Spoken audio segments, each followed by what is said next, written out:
The land of Lordran is full of people who are misunderstood. These are stories that need to be told, not forgotten in the annexes of time itself. Whether they are friend or foe, they all have their reason to be here, and none of them deserve more light than the others. As the great fire begins to fade, the Witch of Izalith makes a last attempt to use her own soul of life to make a second fire. She underestimated the power of chaos, and was consumed by it. The daughters of Chaos and her son were the first to be consumed by this power, turning them into powerful monsters of destruction. Following them came the whole city of Izalith, and all of its inhabitants were turned into servants of chaos. One person did escape, Quailana, one of the witch's 7 daughters, just before a great war, and before the whole outbreak arose. She is the sole survivor of the Chaos's reign. The demons of chaos, a race that is thought to be the essence of evil and the most powerful force that can destroy Gwen's Age of Fire. Or is that truly what the demons are? From the demons' point of view, they were just a race trying to defend their city from invaders that could be deadly to the life of their queen, the Bed of Chaos. Though some demons left their posts to gain acceptance of Gwen after he sent knights to destroy the city, these actions sparked the war between Gwen's Black Knights and the demons of Izalith. After the first few months, 4 demons left the city in hopes of a better future. Gwen accepted these demons with open arms and positioned them in places to help prevent anyone, such as human hollows, from messing with his Age of Fire in any capacity. Quailana of Izalith. She ran from her family to save herself. She left her family and sought to preserve her own uncorrupted body. Her own selfish desire was that to remain pure, and she must betray her family and fake her own death. Now plagued with survivor's guilt, she tasks you with the quest of killing her mother, sisters, and her only brother to save them from their prison of chaos. She does not have the mental strength to do it with her very own hands. You, on the other hand, don't have any connections with the family, so you would be perfect for this job. Why couldn't I protect her? Her mom gave me one simple thing to do. I just had to protect my sister. Why didn't I pay attention to her? I left her out of my sight at the worst time. And the reason that she's dead. I left my sister by herself and she died on my watch. Not only that, but I lost her ring. The only thing that she gave to me before her death, and I dropped it in my own lava. I'm sorry, dear sister. I may not have been there for you in the past, but I will be here with you until my time has come. And we can play with like we used to. I can get a second chance at being your little brother. For now, I will never leave your side. These are the thoughts that go through Quailana's only brother, the now ceaseless Discharge, who is stuck in between the reality that his sister is dead and the inability to leave his own sister's side. This is the reason he dies, in the attempt to reclaim his own vision of himself. The cinematography grabs and shows his desperation. If you grab his sister's garbs and attempt to leave, he will get enraged and attack you. If you run away and try to leave the arena, he will make one last attempt to stop you from leaving.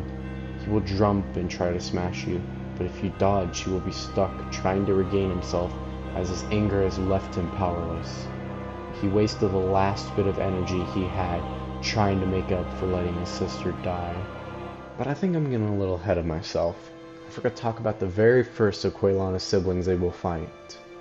Quailog, the Chaos Witch, is the first shown in a very good use of cinematography.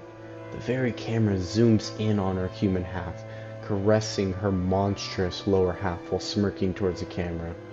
For anyone else, they would just assume that she is just going to enjoy killing you. Though, what if we take a closer look at something that is behind her, more than what you can see right now? After defeating Quailog, you will find something very interesting behind an illusionary wall. She is called the Fair Lady.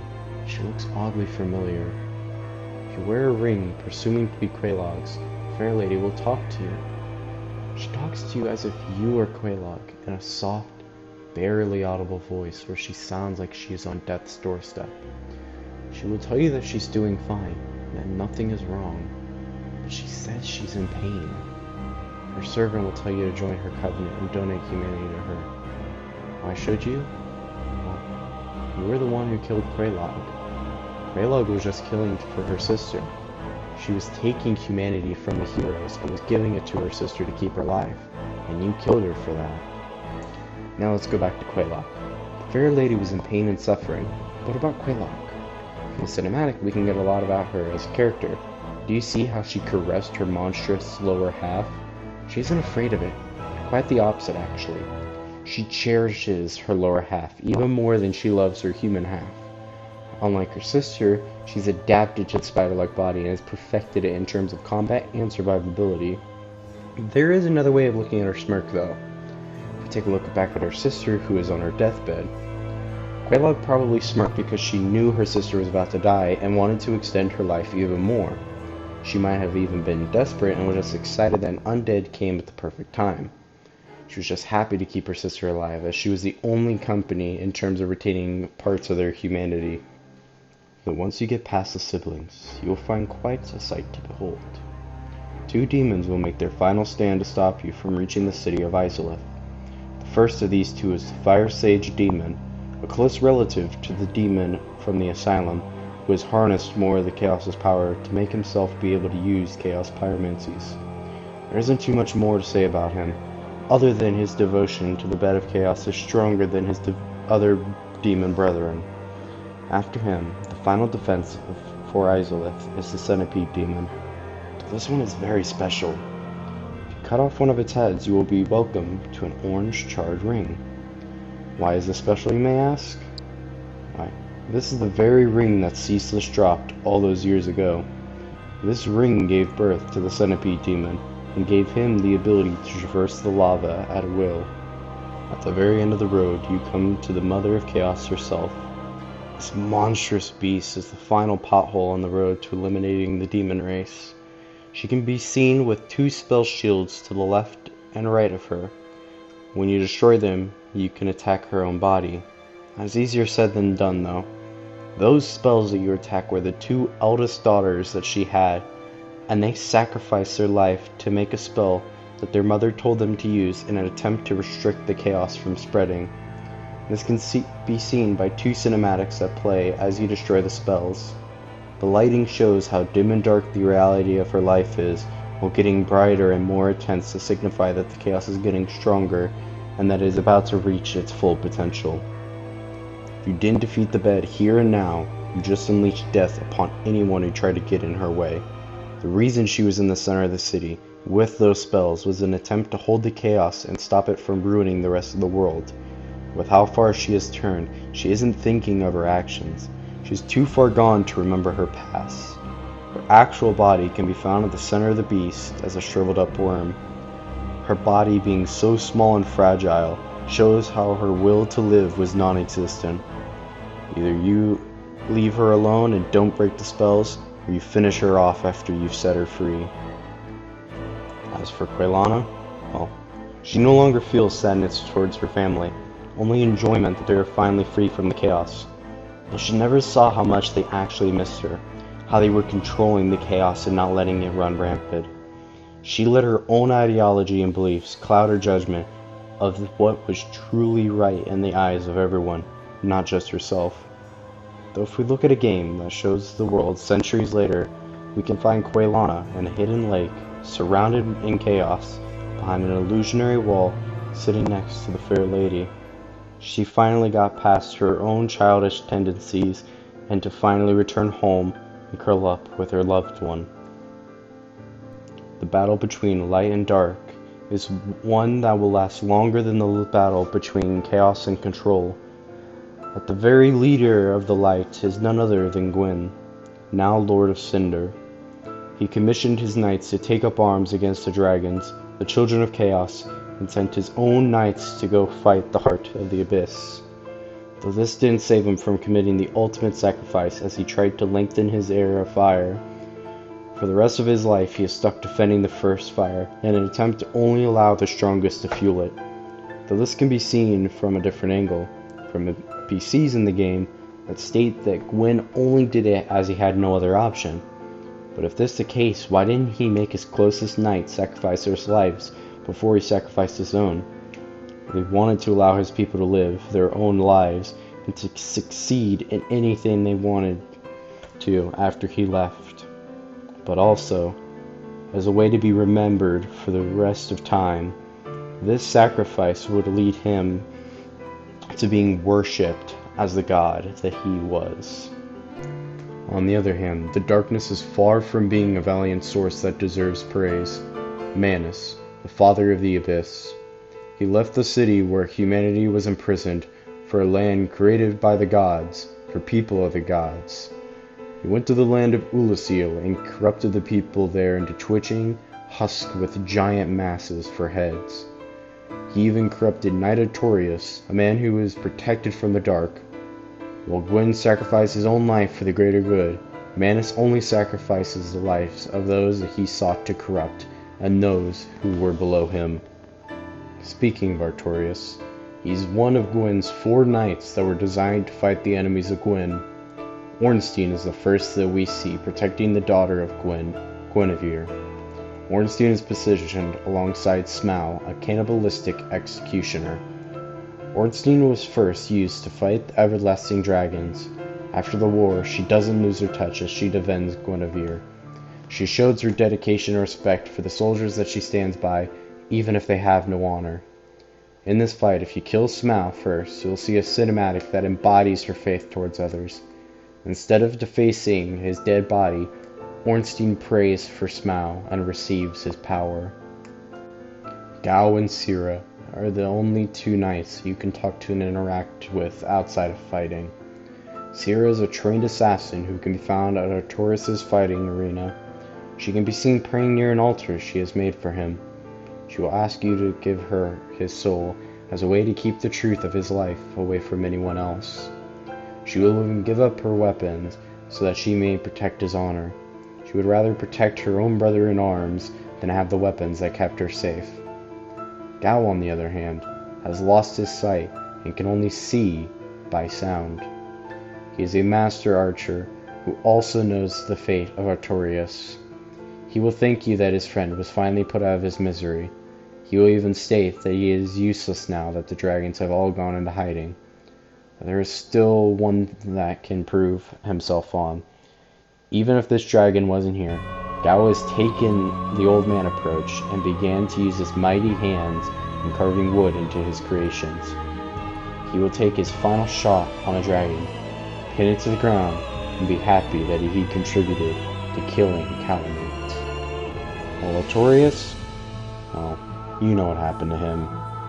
But what about before you fought him? Well, Artorius was the Walker of the Abyss. He would fight off an evil that would tarnish this land if it so much even looked like it was abyssal.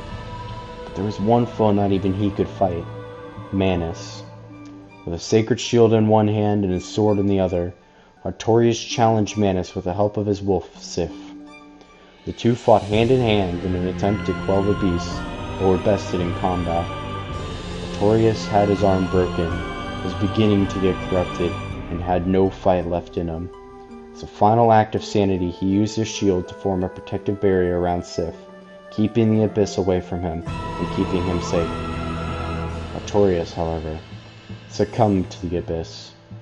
He has jerking movements, insanity, and gained powers. Even with the abyss corrupting him, he is still on the endless fight to exterminate all of the abyss. This is his resolve.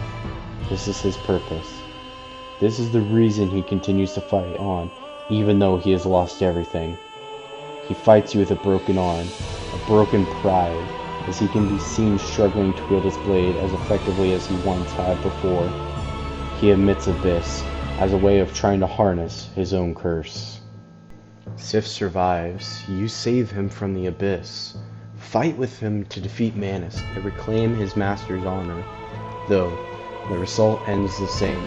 On your quest for the Lord's souls, you are needed to traverse the Abyss, but if you attempt to without protection, you will die. You must go to the Shrine of Artorius, retrieve the ring that allows him to walk the Abyss the way he did. When you walk towards the Shrine of Artorius, you are welcomed to a fully grown Sith, protecting the shrine. He will get angry and pin you to the ground before sniffing you. Moments after, he will recognize you for the person that helped him escape that cave all those years ago. Well, there is one problem. He cannot simply give you the Ring of Artorius. not willingly. He has to die in order for you to receive the ring. He will get off of you and howl sadly at the moon before making his way over the sword, depressed that the only person that had protected him had to either die or kill him. Through the battle, Silk will almost mimic the attacks of his master, with a twist of his own style in them. This doesn't save him from the same fate as his master. If you get him low enough health, he will be stuck limping towards you in an attempt to end his own suffering and be with his master once more. Dragons, the beasts that used to control the world all by themselves. Just where are they now? Well, there are only 3 everlasting dragons still alive that are seen. One can be found hiding in the underground, Seath, the traitor of the dragons, and Calamite. Seath was born without the scales of his brothers, which caused him to be the first dragon to be jealous in their existence. This jealousy would soon be the end of the dragon's reign, as he sided with Gwyn in the war and helped kill his brothers and sisters. This led Gwyn to allow Seath to live in his own castle, secluded and left alone. Seath took this opportunity to unlock the secrets of sorceries, spells that required the intelligence of the user to be higher than any other.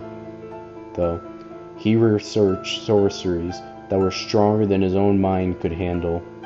He went insane and created a crystal that would make him live forever. He then spread his crystal corruption through the lands and built an army to protect his kingdom of crystal. This didn't stop his destiny, though.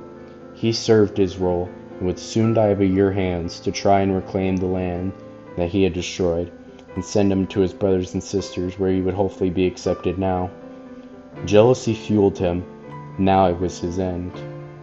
He did leave one thing behind, though. Priscilla, a god-dragon hybrid, was the only kin of Seath the Scaleless. She's hidden inside a painting that depicts a world that can be inhabited by anyone, including a certain hybrid.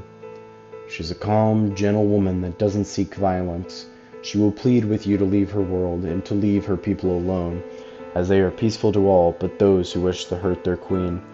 She isn't needed to be killed. If you followed her word, you can just walk off the edge and go back to the world you once were at. Though if you came to hurt her, she will regrettably fight you. She will go invisible, symbolizing that she would rather not be seen, as she does not want any attention from others, and slash at you in desperate attempt to protect herself so that she may continue taking care of her people. Her moves are delicate and precise, showcasing her almost perfect style. When she is finally defeated, she will demand to know why you couldn't leave her be. Why did you have to destroy her world? She was so desperately trying to make her own. These cries would come unanswered. As you leave, you get the same cinematic as you would if you didn't fight her, showing that destroying her world did nothing to benefit you in the slightest. You fought this poor girl because she was a dragon. She was ridiculed and attacked for being a dragon. This was the reason she was in the painting, for there would be people like you who would kill her just because she's a dragon, not for any other reason. Like Priscilla, there are other dragon offspring from other survivors of the genocide of the dragons. These hybrids have multiple variants of deformities and imperfections while also getting some benefits of adaptability. You can find one of these offspring hiding in the sewers of Lordran. It is a pure mass of teeth and flesh, showing how these offspring can have many deformities that make them undesirable. This is the lowest of the dragons that you can find, though it still shows the struggles that the dragons are having to stay alive and not go extinct. Think of it as a human could reproduce with other animals, and there was only 100 humans alive. We would struggle as they did, trying to get humanity back up. The last is the abyssal dragon, Calamite. He is a dragon whose power directly derives from the power of the abyss. Shortly after he makes his way to Ulasil, he was corrupted and molded by the abyss to be a killing machine. He attacked everyone in his path without hesitation or remorse. His powers are stronger than those of other dragons, and his power even rivals that of Manus. Even the other knights that hunted dragons as their main purpose don't want to mess with Calamite. They fear his raw power that he possesses, but this is also his downfall. He is swallowed by his own greed and paid for it with his life. These stories, once forgotten by man, are now brought to the light for the people of this world to hear them. Their struggles will not go unnoticed or unheard.